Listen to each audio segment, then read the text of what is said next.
Sir నమస్కారం sir. నమస్తే అండి. సార్ ఇవాళ రిలీజ్ అయిన 'థగ్ లైఫ్' సినిమాలో త్రిష పాత్ర పైన భిన్న వాదనలైతే నెటిజన్స్ నుంచి వినిపిస్తున్నాయి సార్. అంటే త్రిష పాత్ర అటు శంభుతోనూ క్లోజ్‌గా ఉంటుంది. అటు కమల్ హాసన్‌తోనూ క్లోజ్‌గా ఉంటుంది. అంటే సినిమాలో ఏమో వాళ్ళిద్దరూ శంభు అండ్ కమల్ హాసన్ తండ్రి కొడుకుల రిలేషన్‌షిప్‌లో వాళ్ళుంటారు. మరి ఇప్పుడు తండ్రి కొడుకులతో రొమాన్స్ చేయడం ఏంటి త్రిష పాత్ర అని చెప్పేసి వినిపిస్తుంది సార్. మీరేం అంటే చెప్తారు సార్? యాక్చువల్‌గా హ్మ్. అక్కడ వాళ్ళిద్దరూ తండ్రి కొడుకులు కాదు గానీ, ఆ స్ట్రెచర్ అలా ఉంటుంది అంతవరకే. అతన్ని ఈయన పెంచుతాడు. ఓకే. ఆ పెంచటం అనే దగ్గర తండ్రి పాత్రలో కమల్ హాసన్‌ని చూడటం అనేది ఒక వ్యవహారం నడుస్తుంది.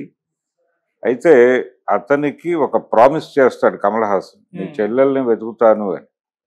ఆ ప్రయాణంలో ఆయన చాలా చోట్ల రకరకాల ప్రయత్నాలు చేస్తాడు. ఈ జర్నీలో ఒక చోట ఎక్కడో ఆవిడ పరిచయం అవుతుంది త్రిష. పరిచయం అయినప్పుడు ఆ క్యారెక్టర్ ఇంద్రాణి అనేటువంటి క్యారెక్టర్ పరిచయం అవుతుంది. ఆ పరిచయం అయిన తర్వాత తనతో ఒక ఆత్మికమైనటువంటి లింక్ ఏర్పడుతుంది తనకి. తను కూడా అతన్ని ఇష్టపడుతుంది. ఆ ఇష్టపడిన తర్వాత తను తీసుకొచ్చేసి తన దీనిలో ఉంచుతాడు Kamal Haasan పోషించినటువంటి character. Okay.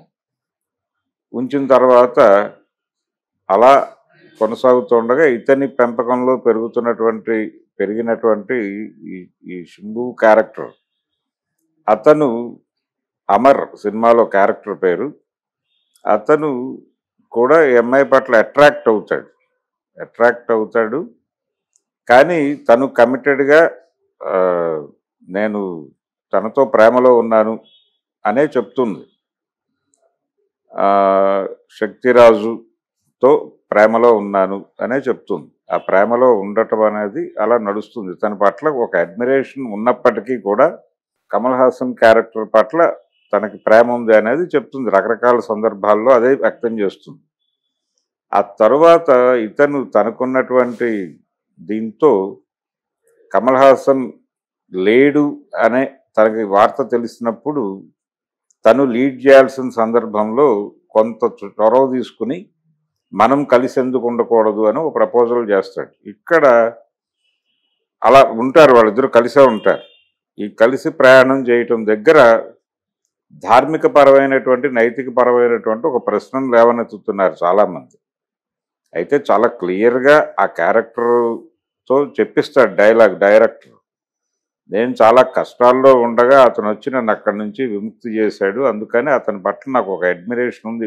As a person వ్యక్తిగా అడ్మిరేషన్ ఉంది. అతనితో రకరకాలుగా కనెక్ట్ అయ్యానంటే వేవ్ లెంగ్త్ కలుస్తుంది కొంతమందికి. అలా కలిసిన తర్వాత ఆ ప్రయాణం కొనసాగుతుంది. దానికి వయసుతోనూ మరో దాంతోనూ ప్రమేయం ఉండదు. అలా నడిచినటువంటి సంబంధం అది అనే విషయం చాలా సందర్భాల్లో చెప్తుంది. ఆ రిలేషన్ని ప్రాపర్గా ఎస్టాబ్లిష్ చేయగలిగాడు ఆయన మణిరత్నం. ఆ ప్రాసెస్లోనే ఇతను ఎంటర్ అవుతాడు. ఇతను ఎంటర్ అయినప్పుడు కొంచెం ఇబ్బందికరంగా వాస్తవాన్ని అంగీకరిస్తూనే ఇతనితో ట్రావెల్ అవుతుంది ఆవిడ. ఇది తప్పనో ధార్మికం కాదనో నైతికం కాదనో ఇలా మాట్లాడటం తప్పు. ఎవరికైనా ఎవరి పట్లైనా ఏ సందర్భంలోనైనా ఒక ఇష్టం కలగచ్చు, కలిసి ప్రయాణించాలి అనుకోవచ్చు. అనుకోవటం అనేది వ్యక్తిగతమే తప్ప దేనికోసమో కట్టుబడి ఉండి ఇలాగే ఉండాలి అని అనుకోనక్కర్లేదు. జీవితం అనేది ఉన్నటువంటి స్పాన్ తక్కువ కాబట్టి దానిలో మీరు మీ జీవితాన్ని ఎలా నిర్వహించుకుని ముందుకు తీసుకెళ్తారనేది ఎవరికి వాళ్ళకి వ్యక్తిగత నిర్ణయాలే. దేని మీద ఏ రకమైనటువంటి ఇన్ఫ్లుయెన్స్ ఉండాల్సినటువంటి అవసరం లేదు. తనకి కన్వీనియంట్గా అనిపించిన మార్గంలో ఏదైనా అడ్డుపొలలు ఉంటే వాటిని తొలగించుకుని ముందుకెళ్ళటమే ఎవడైనా చేయాల్సింది. అయితే ఈ ధార్మిక కోణం పట్టుకొచ్చే వాళ్ళ జీవితాల్లో కూడా ఇలాంటివి ఉంటాయి. కానీ వీళ్ళు ఏం చేస్తారంటే హిపోక్రసీ, వాళ్ళు దాచిపెట్టి బతుకుతూ ఉంటారు. ఈ సినిమాలో నాకు నచ్చిన విషయం ఏంటంటే ఓపెన్గానే ఉంటాయి వాళ్ళ రిలేషన్. చాలా ఓపెన్గానే మాట్లాడతాడు అతను కమల్ హాసన్ క్యారెక్టర్. ఈ శక్తివేల్ కావచ్చు తమిళ్లో, శక్తిరాజు అనేది పెట్టారు తెలుగులో. ఆ శక్తిరాజు క్యారెక్టర్ తన వైఫ్తో కూడా చెప్తాడు నా రిలేషన్ ఎందుకు ఏర్పడింది అని. అలాగే ఇంకొక డైలాగ్ ఉంటుంది అక్కడ, అందరికీ రకరకాల జబ్బులు ఉంటాయి. ఆస్మా ఉంటుంది కొంతమందికి, లేకపోతే బీపీ ఉంటుంది. అలాగే నాకు ఇది ఒక జబ్బు అనుకో నువ్వు అంటాడు. చాలా లైటర్ వెన్లో. అలాంటి సందర్భం ఉంటుంది. జనరల్గా జీవితాల్లో ఒక వ్యక్తితో మాత్రమే ట్రావెల్ అనేది ఉండదు. బహుముఖమైనటువంటి ఇష్టాలు ఉంటాయి. ఒక్కొక్కసారి సాన్నిహిత్యం ఏర్పడుతుంది. ఆ ఏర్పడటాన్ని తప్పుబట్టి ఘర్షణ పడాల్సినటువంటి అవసరం లేదు. దాన్ని యాక్సెప్ట్ చేయక తప్పని పరిస్థితి ఉంటుంది. యాక్సెప్ట్ చేయాల్సినటువంటి అవసరం మాత్రమే కాదు, విధి కూడా. విధి అని ఎందుకు అంటున్నానంటే, ఎవరి జీవితం వాళ్ళ ఇష్టం. దేనికోసం ఎవరు దేన్ని కంట్రోల్ చేసుకోవాల్సినటువంటి అవసరం లేదు. ఇది విశృంఖలత కాదు. వ్యక్తిగతమైనటువంటి పరిమితులు అవి ఉంటాయి ప్రతి వ్యక్తికి. అవి ఉండవు అనుకోవటం, ఉండవు అనుకుని వీళ్ళొక ధర్మాన్ని వాళ్ళకి చెప్పేటువంటి ప్రయత్నం చేయటం. వాళ్ళు వ్యక్తిగతంగా వాళ్ళ పద్ధతుల్లో వాళ్ళు జీవిస్తేనేమో విశృంఖలత్వం అంటారు. వీళ్ళకి కట్టుబడి ఉండాలని చెప్పి నిబంధనలు పెడతారు, వాళ్ళని టార్చర్ పెడతారు. బయటకు చెప్పుకోకుండా వాళ్ళు ఇంటర్నల్గా ఏదైనా ఎఫర్ పెట్టుకుని నడిపించేసుకుంటే దాని గురించి ఎవడు మాట్లాడు.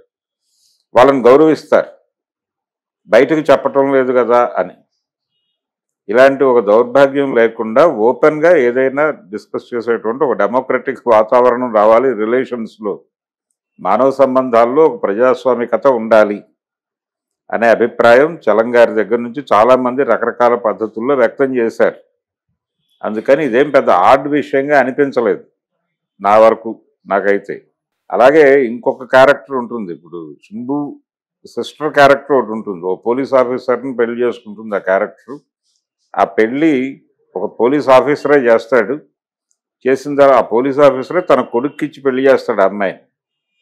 చేసిన తర్వాత అతనితో ట్రావెల్ బాగాలేదు అని అమ్మాయి ఫీల్ అవుతుంది.